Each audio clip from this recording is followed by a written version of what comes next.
Assalamualaikum warahmatullahi wabarakatuh, teman-teman semua. Jadi kita balik lagi ke bahasan kita, mentoring kita malam ini. Seperti biasa kita masih ngebahas tema-tema tentang yang namanya rizki yang Allah kasih untuk kita, teman-teman.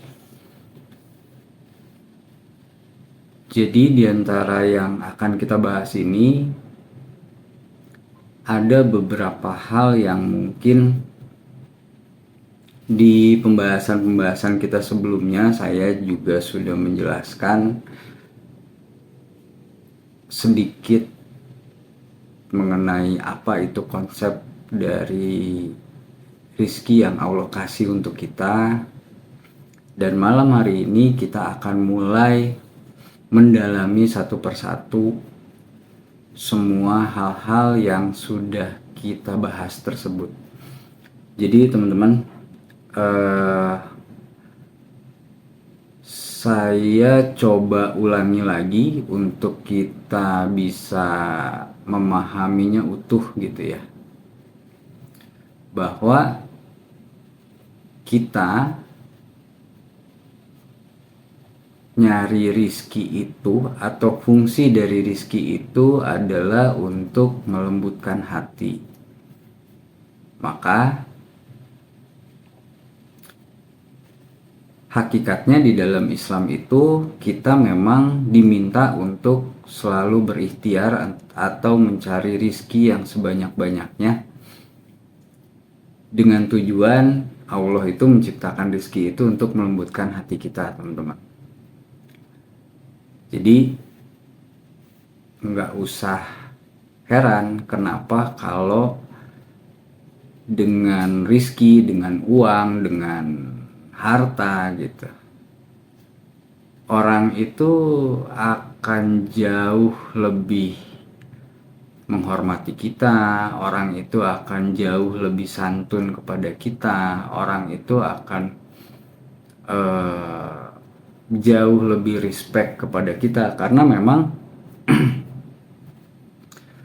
sejatinya dunia ya seperti itu gitu. Dan Allah pun menciptakan rizki itu untuk melembutkan hati kita tujuannya.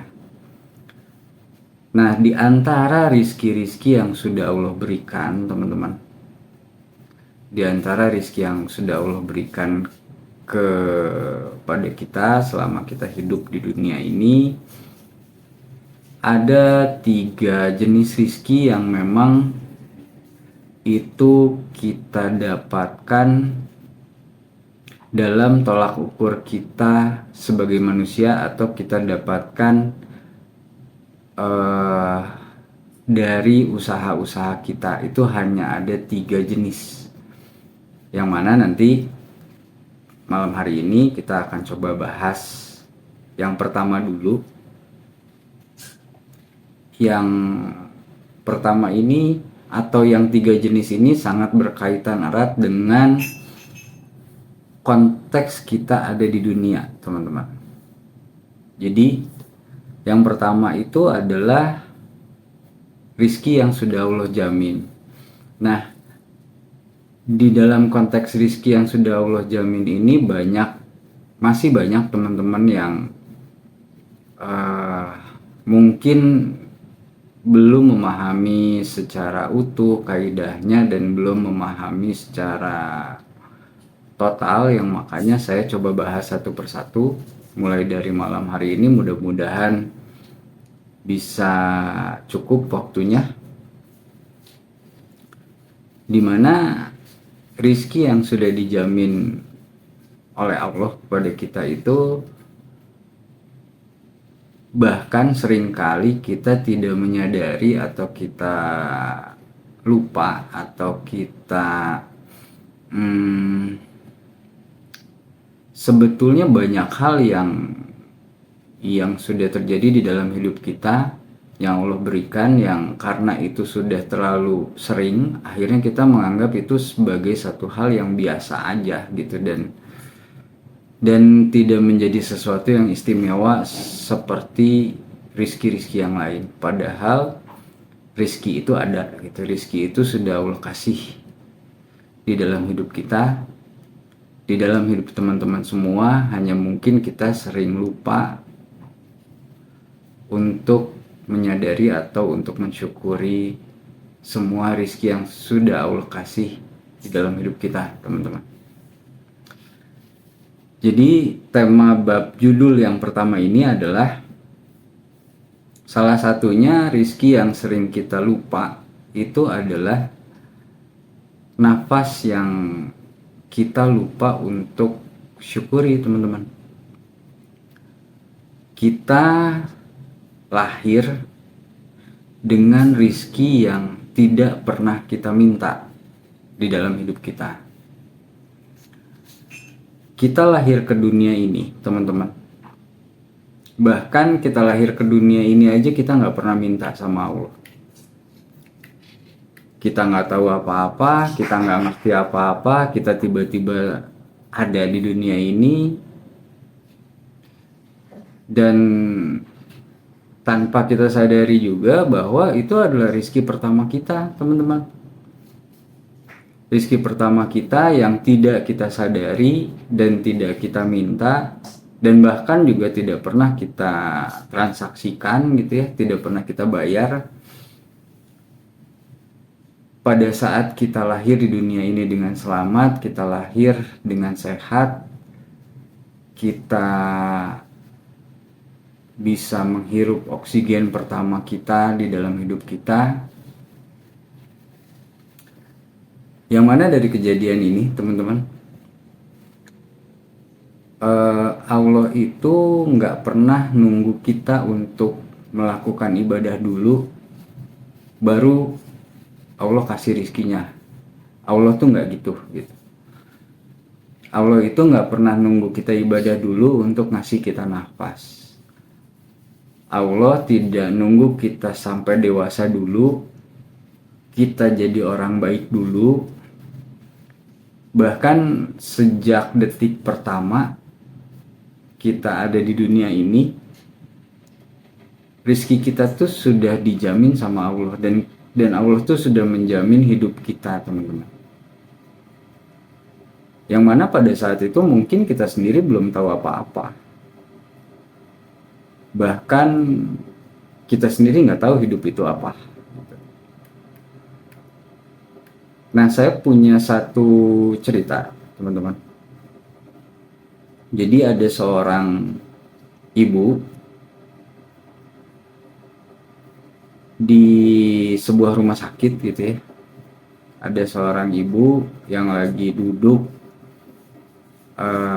nunggu di kursi rumah sakit, nunggu kabar dari ruangan ICU gitu, atau dari ruangan NICU, yang mana ternyata bayinya itu lahir prematur. Beratnya itu cuma 1,3 kilo saat bayinya itu lahir, teman-teman. Dan dari pertama kali si bayi ini lahir, bayi ini sama sekali nggak nangis, sama sekali nggak ada suaranya. Semua perawat udah panik, dokter langsung inisiatif ngambil oksigen, ngambil alat bantu pernafasan. Yang mana, teman-teman, pada saat itu semua orang yang ada di ruangan itu yang saya lihat hanya berharap satu hal.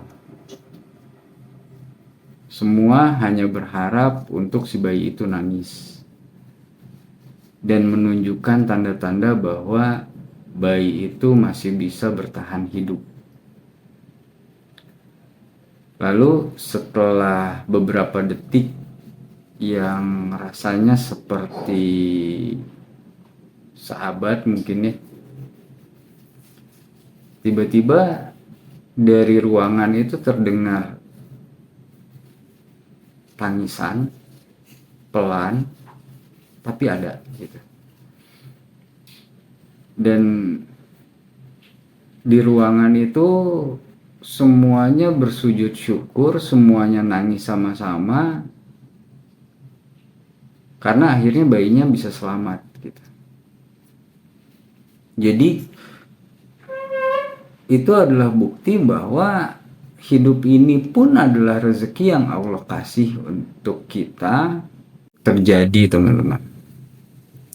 Hidup ini adalah rezeki pertama kita yang Allah kasih di dunia ini, yang kita sendiri nggak pernah meminta untuk semua itu bisa terjadi di dalam hidup kita.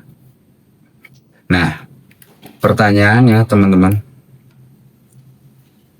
dari mulai kita lahir nih sampai dengan kita sebesar ini saat ini gitu ya, berapa banyak dari kita yang masih bisa menghargai nafas sampai dengan hari ini? Bahkan almarhum ayah saya itu pernah bilang gini, teman-teman, hidup itu hanya sebatas hembusan dan tarikan nafas. Di luar itu kita udah nggak hidup gitu. Jadi hidup itu sesederhana itu, hidup itu sesimpel itu, hidup itu sekecil itu gitu. Biasanya teman-teman, kalau kita bangun pagi itu kita langsung lihat handphone, sampai dengan siang kita lupa untuk mensyukuri apa yang mungkin terjadi di dalam hidup kita selama waktu itu gitu. Bahkan sampai pada saat kita tidur pun semuanya tanpa ada rasa syukur bahwa kita masih bisa hidup sampai dengan detik ini gitu. Semuanya terasa flat aja gitu. Bahkan seringkali kita malah menyesali segala sesuatu yang sudah atau baru terjadi di dalam hidup kita. Entah apapun yang mungkin kita rasa nggak enak, kejadian-kejadian selama satu hari di dalam hidup kita yang kita rasa nggak nyaman mungkin, dan lain sebagainya, yang menjadikan kita itu seolah-olah merasa ya hampa aja gitu. Yang kita jalanin di dalam hidup tuh nggak, sama sekali nggak ada artinya, teman-teman. Padahal tanpa kita sadar, setiap detik di dalam hidup kita, teman-teman, kita itu lagi ngabisin rizki yang paling dasar yang dikasih sama Allah, yang sudah dijamin sama Allah, dan ada batasannya. Nafas kita ini ada batasannya. Rizki kita yang dijamin sama Allah itu ada batasannya. Dan setiap detik di dalam hidup kita, tanpa kita sadari, kita itu sedang menghabis-habiskan rizki yang Allah sudah jamin di dalam hidup kita, teman-teman. Kita lupa bahwa selama ini ada jantung yang berdetak. Kita lupa bahwa selama ini ada paru-paru yang mengembang. Kita lupa bahwa selama ini kita itu sedang menerima banyak sekali anugerah-anugerah yang Allah berikan di dalam hidup kita, teman-teman. Mungkin kita belum kaya, mungkin kita belum sukses secara ukuran manusia menurut kita. Tapi teman-teman, dan Nabi itu bilang gini, bahkan jika di dalam harimu aja kamu masih bisa makan, itu kamu adalah orang yang kaya raya gitu. Karena kalau kamu hari ini masih bisa hidup, teman-teman, itu tanda bahwa Allah itu belum menghabiskan semua rizki kamu. Itu tanda bahwa rizki kamu tuh masih ada, teman-teman. Allah tuh masih menjamin hidup kamu, masih menjamin rizki teman-teman semua sampai dengan detik ini gitu. Nah, ada satu lagi, saya pernah ketemu sama seorang ayah, seorang bapak gitu ya. Dia seorang yang sangat pekerja keras yang saya tahu gitu. Dia banting tulang demi membayar biaya-biaya hidupnya. Dan kebetulan istrinya tuh masuk rumah sakit gitu. Karena ada gangguan pernafasan. Dan akhirnya bapak ini dia mau nggak mau cari uang ke sana ke sini gitu hanya untuk membiayai rumah sakit untuk istrinya. Lalu tiba-tiba dia bilang gini ke saya, teman-teman. Mas, saya rela untuk jual motor, saya rela untuk berhutang, yang penting istri saya bisa selamat. Yang penting istri saya bisa sembuh dari penyakitnya. Lalu saya berpikir gini, kalau bapak itu rela kehilangan semuanya hanya untuk orang yang ia cintai bisa bernafas lagi dengan normal, bukankah kita semua ini sedang menikmati apa yang sedang ia perjuangkan, teman-teman? Bahkan nggak usah kejadian kemarin aja ya, pada saat COVID itu semua orang di rumah sakit tuh ngantri gitu. Rumah sakit semua penuh, semua dipenuhi dengan ketakutan, kekhawatiran, karena sesak nafas, karena tidak bisa bergerak bebas dan lain sebagainya, karena badan yang tidak enak gitu. Bahkan sekaya apapun orang itu, semua merasakan itu gitu, yang terkena pada saat itu. Lalu pertanyaannya, bukankah kita semua nih saat ini itu sedang menikmati apa yang mereka sedang perjuangkan?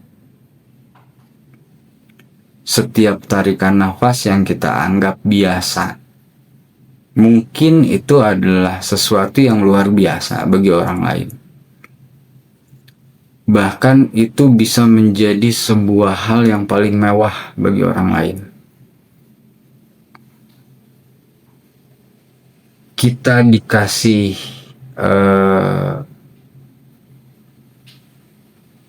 jantung yang normal, itu bisa menjadi sesuatu yang sangat berharga bagi orang yang sedang sakit jantung di rumah sakit. Kita dikasih ginjal yang sehat, itu bisa menjadi sebuah hal yang sangat berharga bagi orang yang setiap minggu dia harus rutin cuci darah di rumah sakit, teman-teman. Maka teman-teman, tanpa kita sadari, banyak banget rezeki yang udah Allah jamin di dalam hidup kita yang seringkali kita lupa untuk bersyukur. Rezeki itu bukan hanya soal nominal, teman-teman. Bukan hanya soal berapa banyak angka di rekening kita. Rezeki itu sejatinya adalah waktu yang masih kita miliki untuk bisa membuat kita berubah menjadi orang yang lebih baik. Masih bisa duduk, masih bisa mendengar, masih bisa melihat, masih bisa mencium aroma apapun, menghirup udara.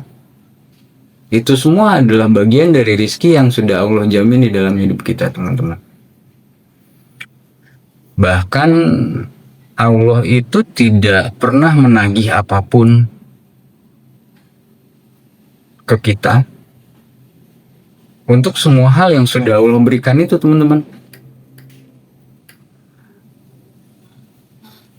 Tapi mungkin yang Allah minta sama kita itu hanya satu, yaitu adalah kita bisa bersyukur dari hati kita, yang mana rasa syukur ini bukan hanya sekedar ucapan, tapi juga kesadaran bahwa hidup hari ini adalah bukti cinta dari Allah untuk kita.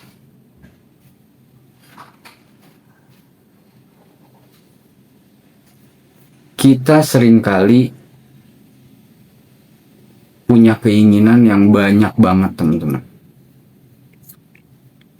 Kita seringkali punya harapan di dalam hidup ini yang beragam sekali.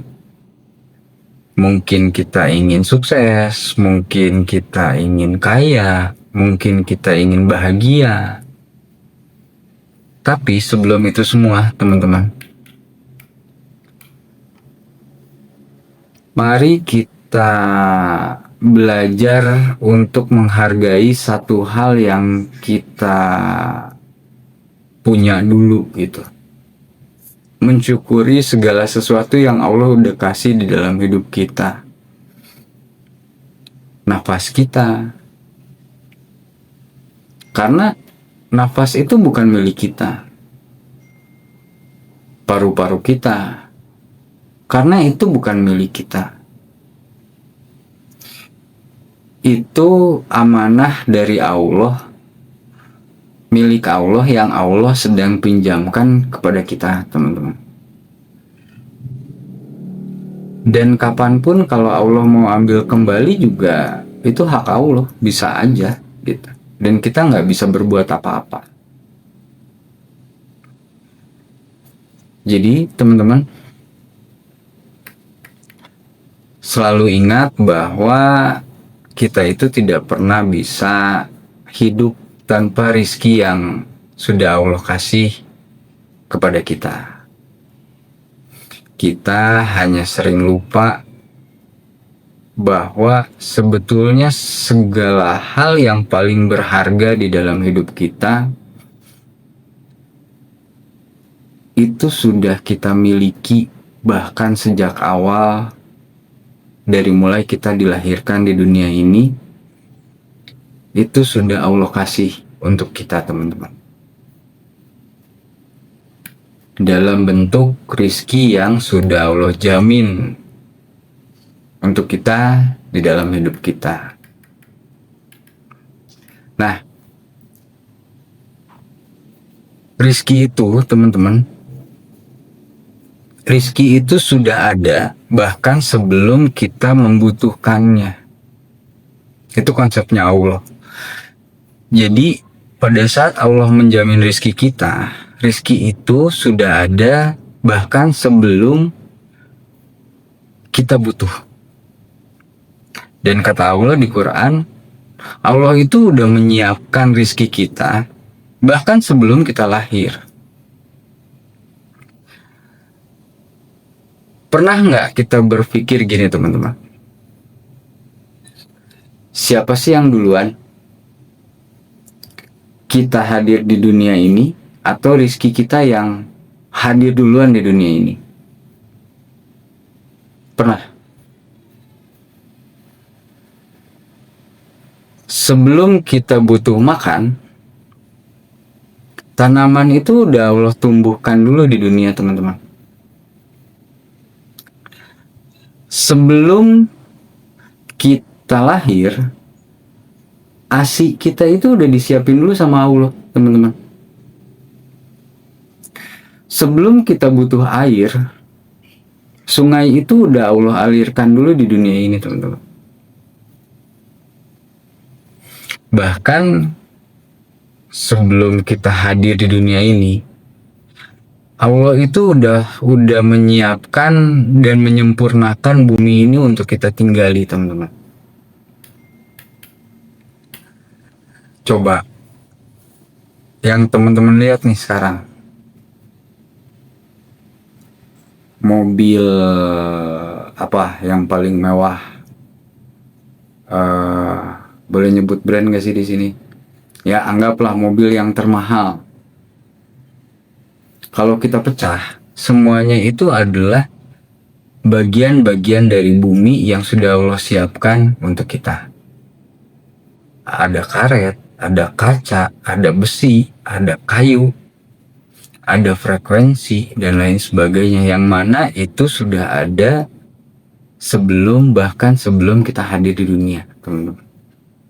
Jadi rezeki itu bukan hasil dari kepintaran kita, teman-teman. Ia sudah ada, ia sudah datang, bahkan sebelum kita tahu gimana cara meminta rizki itu kepada Allah. Allah tuh udah nyiapin rizki untuk kita di bumi ini atau di dalam kehidupan kita, teman-teman. Bahkan teman-teman, kalau kita tahu gitu ya, di pedalaman Papua misalnya, ada seorang anak kecil. Saya pernah nonton videonya gitu di YouTube. Ada anak kecil di pedalaman Papua, umurnya sekitar 5 tahunan lah. Dia sama sekali nggak pernah lihat mall, dia nggak pernah lihat gedung tinggi gitu. Anak itu nggak pernah main gadget gitu ya. Tapi tubuhnya kuat.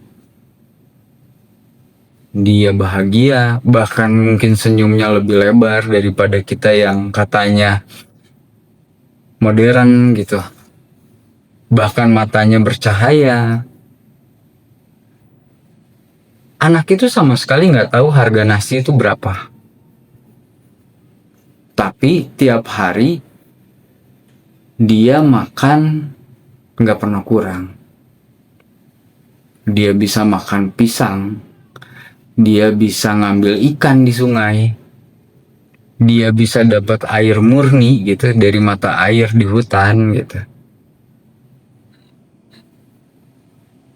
Bahkan anak itu hidup, anak itu tumbuh bukan karena uang, tapi karena rizki yang sudah lebih dulu Allah hadirkan, Allah siapkan, tanpa harus menunggu dia lahir, teman-teman. Bahkan sebelum dia lahir pun rizkinya sudah Allah siapkan. Nah, di dalam surat Al-Baqarah ayat 29, teman-teman, Allah tuh bilang gini, teman-teman. Dialah yang menciptakan untukmu segala sesuatu yang ada di bumi. Dialah Allah yang menciptakan segala sesuatu untukmu yang ada di bumi. Artinya semua yang ada di bumi ini, mau itu air, angin, tanah, makanan, udara, itu Allah ciptakan dulu sebelum kita lahir, teman-teman. Sebelum manusia diciptakan. Dan itu adalah bukti bahwa rizki kita itu sudah selalu lebih dulu hadir, bahkan sebelum kita membutuhkannya. Kita itu hanya perlu hadir untuk menerima. Kita itu hanya perlu berikhtiar untuk menerima rizki, bersyukur untuk menerima rizki. Tapi justru yang terjadi seringkali malah sebaliknya, teman-teman. Kita malah lebih sibuk untuk mengeluh, berkeluh kesah atas segala sesuatu yang menurut kita itu kurang layak atau kurang pantas atau kurang nyaman di dalam hidup kita. Bahkan mungkin di sini pernah ada teman-teman gitu ya yang punya anak gitu. Ada seorang ibu yang menangis ke saya gitu, takut anaknya nggak punya masa depan gitu. Dia nggak punya tabungan, nggak bisa daftar sekolah yang mahal. Lalu saya tanya sama ibu itu gitu, ibu masih yakin kalau Allah itu adalah Ar-Razzaq?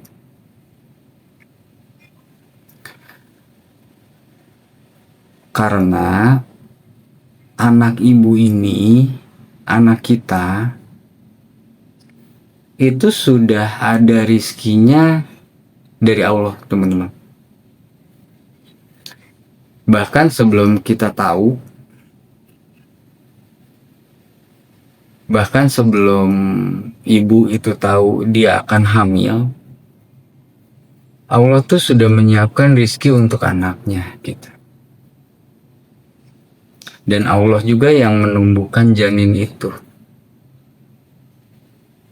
Maka Allah juga yang akan memberikan rizki kepada anaknya gitu.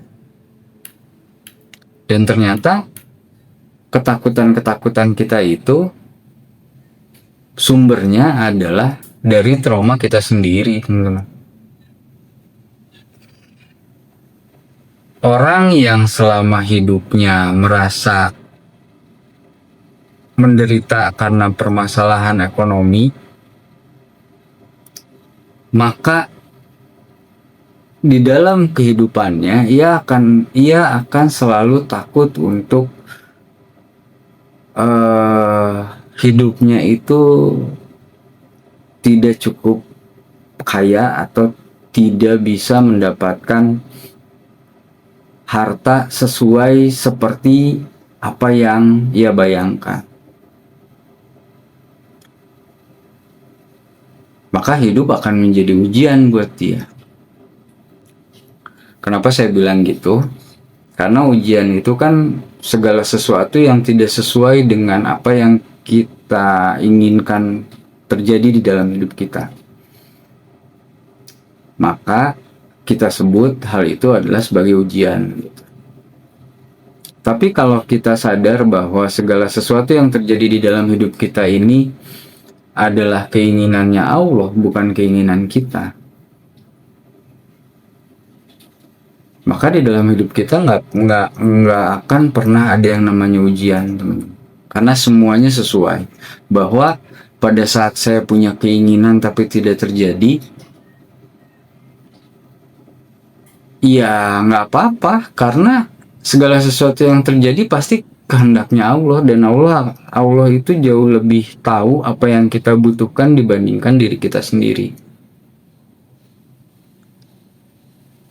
Seringkali kita ngerasa bangga karena mungkin pencapaian yang kita sudah raih di dunia atau selama kita hidup, teman-teman. Kita bisa beli rumah, kita merasa berprestasi, akhirnya kita naik gaji misalnya gitu ya, atau bisnis kita berkembang. Teman-teman pernah sadar nggak kalau ternyata semua itu bukan karena kita? Semua itu adalah karena ridhonya Allah, dan Allah sudah menyusun rizki kita jauh sebelum kita berupaya. Jauh sebelum kita membuka usaha tuh Allah tuh udah nyusun rizki kita nanti akan turunnya dari cara yang begini, akan turunnya dari lewat orang yang ini, akan turunnya dari perniagaan. Dan itu yang sedang kita bahas sekarang, teman-teman. Yang mana kita masih di bab 1, kita masih di pembahasan rizki yang pertama, yaitu adalah rizki yang sudah dijamin sama Allah di dalam hidup kita. Jadi balik lagi tadi, semua hal yang terjadi di dalam hidup kita itu bukan karena kita hebat. Karena rizki kita itu sudah Allah rencanakan bahkan sebelum kita memulai usaha. Kita ini hanya sedang berjalan menuju rizki yang sudah ada, teman-teman. Kita hanya sedang berjalan untuk mengambil rizki yang sudah Allah siapkan. Kita tidak sedang menciptakan rizki kita sendiri. Kita hanya mengambil apa yang memang sudah dijatahkan sama Allah rizkinya untuk menjadi rizki kita. Jadi teman-teman, dari pembahasan ini, makna yang bisa kita ambil itu banyak. Kita itu tidak punya hak untuk sombong atas pencapaian apapun di dalam hidup kita. Tapi kita juga tidak punya alasan untuk takut terhadap apapun yang akan terjadi di masa depan kita, teman-teman. Karena rizki kita itu bukan diatur oleh kita, bukan diatur oleh dunia, bukan diatur oleh perusahaan, tapi oleh Allah yang menciptakan dunia. Jadi kalau hari ini kita belum mendapatkan apa yang kita inginkan, teman-teman, bukan berarti rizkinya teman-teman tuh hilang. Nggak bisa, teman-teman. Rizki kita tuh nggak akan bisa diambil orang. Rizki kita itu nggak akan bisa tertukar sama orang lain, teman-teman. Bisa jadi kita itu hanya perlu berjalan atau berikhtiar lebih jauh lagi. Dengan sabar, dengan rasa syukur. Karena rezeki kita mungkin sudah menunggu kita di ujung jalan sana. Di ujung jalan sabar kita, teman-teman. Atau rezeki kita itu sudah menunggu di ujung doa yang mungkin belum selesai kita panjatkan. Karena doa itu adalah untuk memperpendek jarak antara rezeki kita dengan diri kita, teman-teman. Doa itu cheat code ya. Apa cheat code itu apa ya? Cara untuk kalau orang tuh jalan pintas lah gitu. Doa itu adalah jalan pintas untuk mempercepat kita bertemu dengan rezeki kita. Gitu teman-teman. Jadi itu pembahasan kita di segmen yang pertama ini. Di jenis rizki yang pertama ini adalah rizki yang sudah dijamin oleh Allah Subhanahu wa Ta'ala. Jangan pernah lupa teman-teman, saya selalu ingetin bahwa fungsi dari rizki itu adalah untuk melembutkan hati kita. Jadi hati-hati apabila kita diberkahi keberlimpahan rizki sama Allah, tapi ternyata itu malah membuat hati kita menjadi keras, kita menjadi sombong, kita menjadi arogan, kita menjadi orang yang antipati terhadap orang lain. Bisa jadi itu adalah ujian yang sebenarnya dari Allah untuk kita di dalam hidup kita, teman-teman. Sekian dulu mungkin teman-teman mentoring kita kali ini di pembahasan kita yang pertama, jenis rizki yang pertama, yaitu rizki yang dijamin oleh Allah Subhanahu wa Ta'ala di dalam hidup kita. Sampai ketemu di pembahasan selanjutnya. Next kita akan ngebahas pembahasan yang kedua. Pembahasan yang kedua yang berjudul rizki yang dipaksakan. Rizki yang kita coba paksakan meskipun itu belum Allah kasih di dalam hidup kita. Sekian dulu teman-teman semua. Terima kasih yang udah menyaksikan video ini dari awal sampai akhir. Saya kembalikan lagi ke Mas Abu sebagai moderator. Assalamualaikum warahmatullahi wabarakatuh.